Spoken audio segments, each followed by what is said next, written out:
बिस्मिल्लाहिर्रहमानिर्रहीम। उसी रात नादिया यहूदी साहर के सामने बैठी हुई थी। उसका आका साथ वाले कमरे में 3 आदमियों के साथ बैठा था। साहर अपना अमल कर रहा था कि दरवाजे पर हल्की सी दस्तक हुई। घर के एक आदमी ने जाकर दरवाज़ा खोला और बाहर देखते ही दरवाज़ा बंद कर दिया।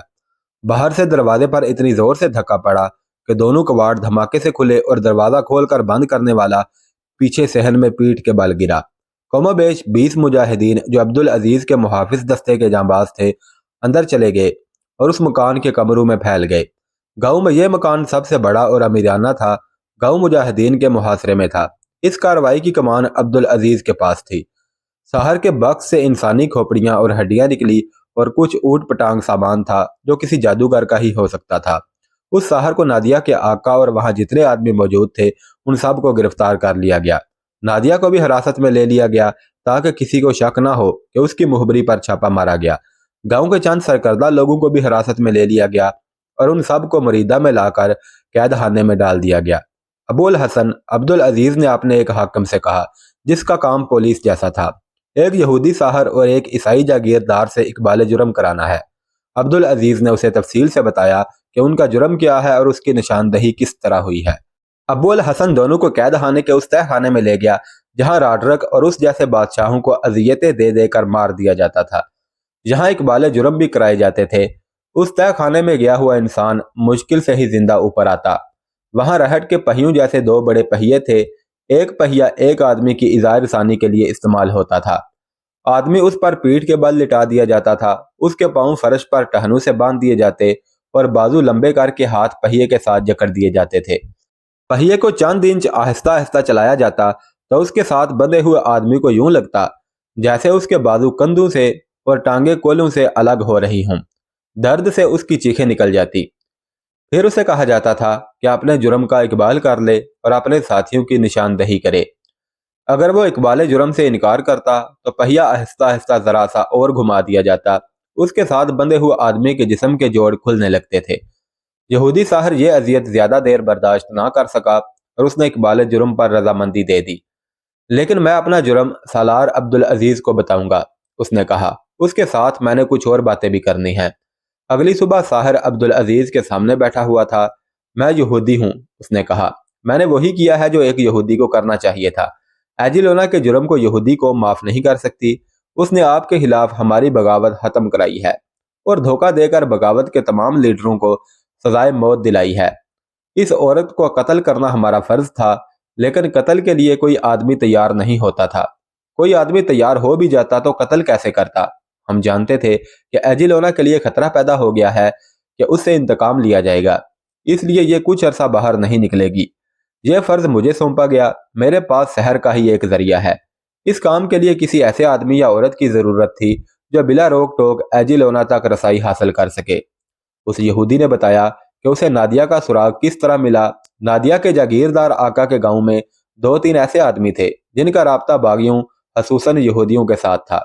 जागीरदार के साथ भी उनके मरासम थे। उस जागीरदार को पता चला कि एजिलोना के कत्ल के लिए एक साहर ने क्या मुतालबा किया है। जागीरदार ने कहा कि उसके पास ऐसी औरत है जो एजिलोना तक पहुंच सकती है। इस इत्तला पर यहूदी साहर उस गांव में आ गया और नादिया को उसके हवाले कर दिया गया। यह साहर नादिया पर जो अमल कर रहा था वो हैप्नाटिज्म जैसा था। इससे नादिया के जहन लाशऊर में एजिलोना की नफरत डाली जा रही थी। नफरत भी ऐसी जो खूनी दुश्मनी तक पहुंचा देती है। इस अमल को इस हद तक पहुंचाया जाता है जहां इंसान कत्ल के सिवा और कुछ सोच ही नहीं सकता, वो कत्ल करके ही तस्कीन पाता है। उस साहर ने यह पूरा अमल बयान किया और उसने मुतअद्दद आदमियों के नाम और पते बताए जो इस साजिश में मुलव्वस थे। मेरी सजा क्या है? साहर ने पूछा। मौत, अब्दुल अजीज ने जवाब दिया। अगर मैं कुछ ऐसी बातें बता दूं जो आपको आने वाले खतरों से बचा ले तो क्या आप मेरी जान मुझे वापस दे देंगे? साहर ने पूछा और 2-4 लम्हे खामोश रहकर कहा, मैं आने वाले वक्त के पर्दे चाक कर सकता हूँ, इंसानों के चेहरे पढ़ सकता हूँ। तुम्हारे जिंदा रहने का इन्हसार इस पर है कि तुम्हारी पेशगोई मेरे और सुल्तनत इस्लामिया उंदलस के किसी काम आ सकती है या नहीं। अब्दुल अजीज ने कहा। मैं वादा करता हूँ, साहर ने कहा, कि मेरी जान बख्श दी गई तो मैं आपकी सुल्तनत के खिलाफ और किसी मुसलमान के खिलाफ कोई ऐसी कार्रवाई नहीं करूंगा जिससे जरा सा भी नुकसान का एहतमाल हो। बोलो, अब्दुल अजीज ने कहा। मोहतरम सालार, यहूदी साहर ने कहा, पहली बात यह है کہ یہودی پر کبھی اعتبار نہ کرنا۔ کسی مسلمان کو تو کسی یہودی پر اعتبار کرنا ہی نہیں چاہیے۔ یہاں یہودیوں نے جو مسلمانوں کی مدد کی ہے وہ اپنے مفاد کے لیے اور اپنے مقصد کی تکمیل کے لیے کی ہے۔ دوسری بات یہ ہے کہ جس زمین پر آپ اپنی بادشاہت قائم کرنے آئے ہیں یہ ایک پراسرار زمین ہے اور اس کی تاریخ خون سے لکھی گئی ہے اور آئندہ بھی خون سے ہی لکھی جائے گی۔ یہ کوئی نئی بات نہیں، عبدالعزیز نے کہا۔ جس ملک پر حملہ ہوتا ہے وہاں کی فوج لڑتی ہے، دونوں طرف خون بہتا ہے، دونوں فوجوں کے آدمی مرتے ہیں۔ میں اس خون کی بات نہیں کر رہا، ساحر نے کہا۔ اپنے ملک پر تو لوگ جانیں قربان کرتے ہی ہیں اور حملہ آور بھی مرتے ہیں۔ میں اس خون کی بات کر رہا ہوں جو اس ملک میں اپنے اپنوں کا بہاتے چلے آئے ہیں۔ یہ زمین پراسرار ہے، ایسے لگتا ہے جیسے اندلس پر بدروحوں کا قبضہ ہے۔ دور پیچھے نہ جائیں، راڈرک نے ایک گوت بادشاہ ویٹزا کے خلاف بغاوت کی اور اسے قتل کر کے تخت و تاج پر قبضہ کر لیا۔ راڈرک نے ہرکل کا برج کھولا، راہبوں نے اسے یہ برج کھولنے سے روکا تھا، مگر راڈرک اس خوش فہمی میں مبتلا تھا کہ وہ اتنا زبردست اور جابر بادشاہ ہے کہ زمین اپنے راز اس کے قدموں میں اگل دے گی۔ اس نے برج کھول لیا اور اسے ایسی شکست ہوئی کہ اس کا اتنا بڑا لشکر ذرا جتنی فوج کے ہاتھوں کٹ گیا اور راڈرک کا پتہ ہی نہ چلا کہ کہاں گم ہو گیا ہے۔ میں اس یہودی ساحر کو جانتا تھا جسے راڈرک نے اپنے محل میں رکھا ہوا تھا۔ وہ منجم تھا اور وہ غیب دان بھی تھا۔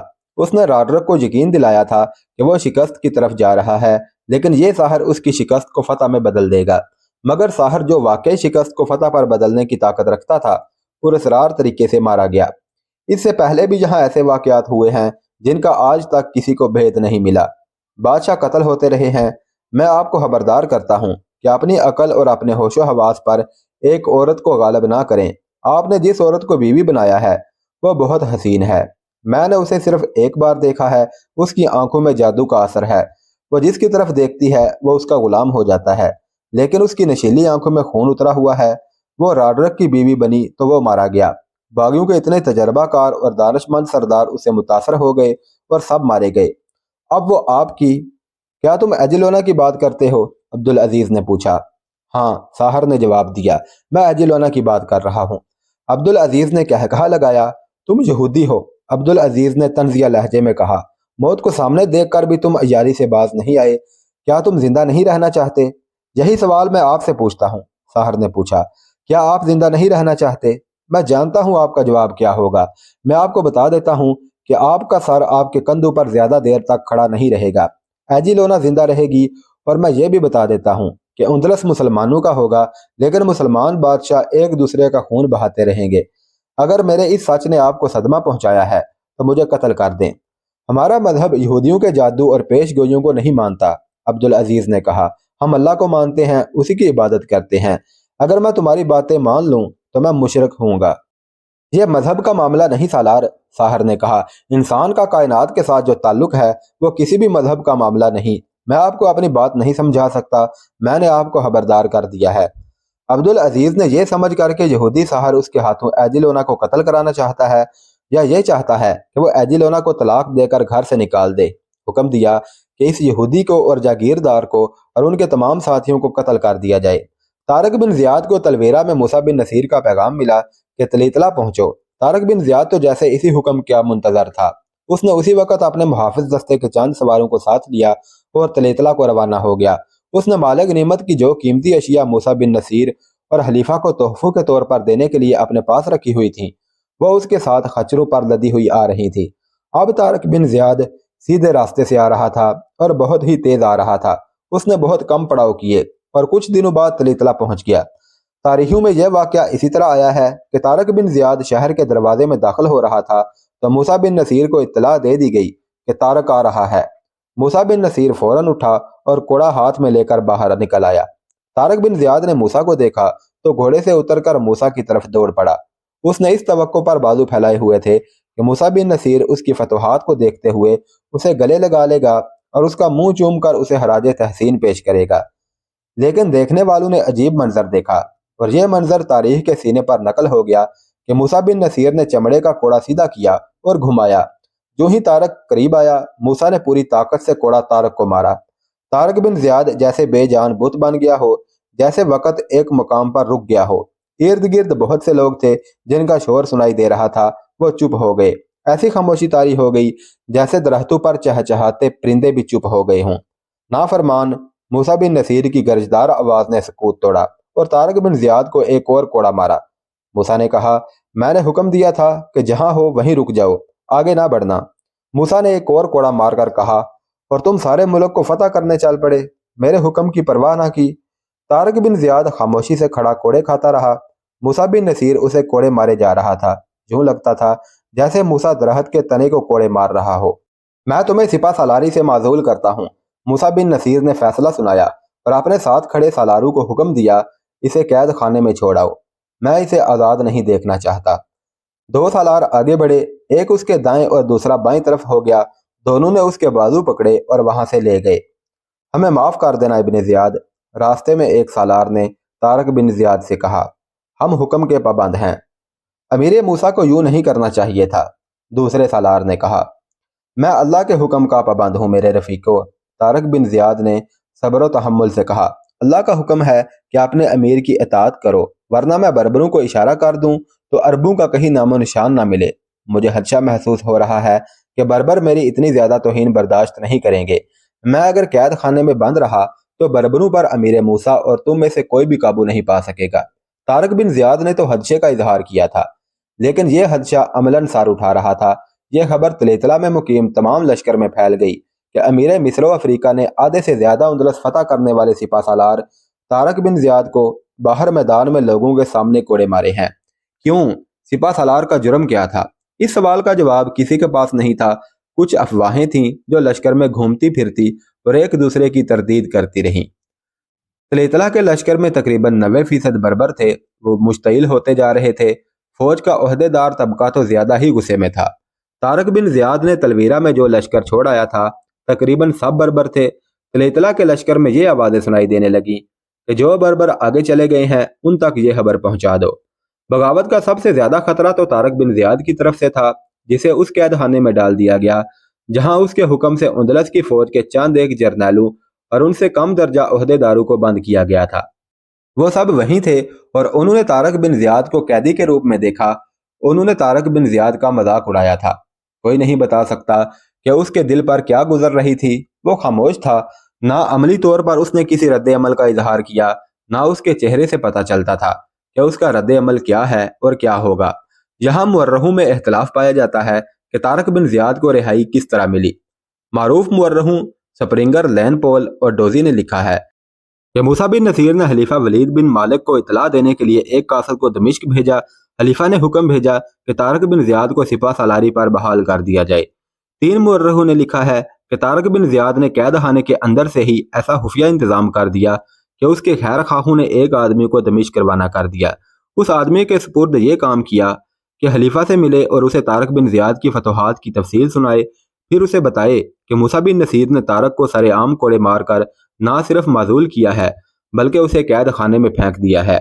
उस आदमी ने खलीफा से यह भी कहना था कि तारक बिन जियाद के साथ ये सलूक इसलिए किया गया है कि वो बर्बर है और मूसा चाहता है कि उंदलस में बरतरी अरबों को हासिल हो और उंदलस की फतह का सेहरा मूसा अपने सर बांधना चाहता है। उन मुअर्रखों में से एक ने लिखा है कि जिस आदमी को दमिश्क भेजा गया था उसे इस काम की रिश्वत दी गई थी। वो दमिश्क गया और खलीफा से तारक बिन जियाद की रिहाई और बहाली का हुक्म ले आया। ये दोनों बातें गलत मालूम होती हैं। दूसरे मुअर्रखों ने, जिनमें कोंदे और स्काट खास तौर पर काबिल जिक्र हैं, काबिल कबूल और काबिल फहम दलाइल देकर साबित किया है कि ना मूसा बिन नसीर ने कोई कासद खलीफा को इतला देने के लिए भेजा था, ना तारक बिन जियाद ने किसी को रिश्वत दी और अपनी रिहाई का खुफिया इंतजाम किया। ये मुअर्रख कहते हैं कि घोड़े पर तलेतला से दमिश्क जाने और वापस आने में कई महीने लगते हैं, लेकिन तारक बिन जियाद की माजूली के कुछ दिनों बाद ही तारीख हमें बताती है कि मूसा बिन नसीर और तारक बिन जियाद इकट्ठे एक लश्कर की क़यादत करते हुए पेशकदमी करते हैं और फ्रांस की सरहद में दाखिल हो जाते हैं। यह तो तस्लीम किया ही नहीं जा सकता कि तारक बिन जियाद ने किसी को रिश्वत देकर दमिश्क भेजा था। तारक बिन जियाद के किरदार में किसी गलत हरकत का नामो निशान भी नहीं मिलता। उसके किरदार की बुलंदी का सबूत यह है कि उसने अपने अमीर से कोड़े खा लिए और चुप रहा। अगर वो गलत हरकत पर उतर आता तो वो वहीं बर्बरों से मूसा बिन नसीर के खिलाफ बगावत करा देता। बर्बर गालब अक्सरियत में थे। वो एक दिन में अरबों से हथियार डलवाकर पूरे उंदलस के फातेह हुक्मरान बन जाते, लेकिन तारक बिन जियाद ने ऐसा इकदाम सोचा ही नहीं। एक यूरोपीय मुअर्रख बाज़वर्थ स्मिथ ने अरबी मुअर्रखों और उस दौर की कुछ गैर मतबूआ तहरीरों के हवालों से लिखा है कि तारिक बिन ज़ियाद ने किरदार की बुलंदी का मुजाहरा तो किया, लेकिन मूसा बिन नसीर भी किरदार का कोई घटिया आदमी नहीं था। तारिक बिन ज़ियाद मूसा को अपना बाप समझता था, तो मूसा बिन नसीर तारिक को अपना बेटा समझता था। मूसा का गुस्सा ज़्यादा दिन ना रहा।